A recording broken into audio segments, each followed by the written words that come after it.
dans la plaine de l'Oural, à 1500 km de Moscou, loin de tout, l'autre pays dont parlait Solzhenitsyn, le Goulag, avec ses 15 millions d'habitants involontaires, avec ses travaux forcés, avec ses victimes.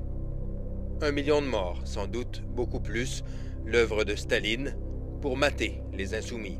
Staline Staline et le Goulag sont étroitement liés, dit cet historien. Dès le lendemain de la mort de Staline, Molotov a fait fermer toute une série de camps. L'archipel du Goulag n'était pas une fiction. Les camps soviétiques de travaux forcés ont bel et bien existé.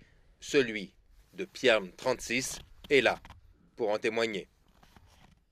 C'était une prison politique à très haute sécurité, avec ses miradors, ses projecteurs, ses chiens de garde, ses 5 rangées de palissades et de barbelés.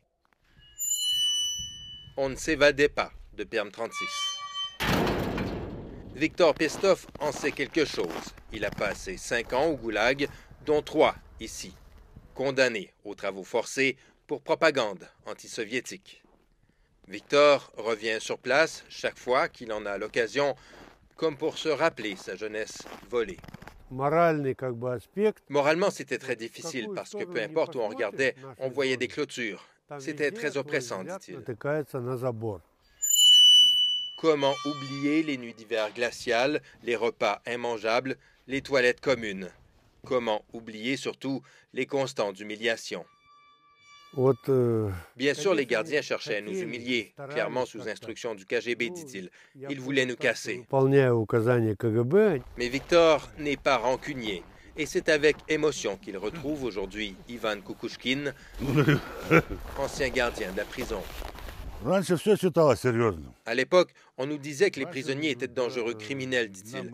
Ce n'est que bien plus tard que j'ai compris qu'ils avaient été emprisonnés pour rien, parfois simplement pour un mot prononcé imprudemment. Aujourd'hui, transformé en lieu de mémoire, le camp de Perm 36 témoigne du lourd tribut payé pour des droits aussi essentiels que la liberté d'opinion et d'expression. Un rappel aussi que rien n'est jamais acquis, même 60 ans après la mort de Joseph Staline. Jean-François Bélanger, Radio-Canada, au camp de Perm 36.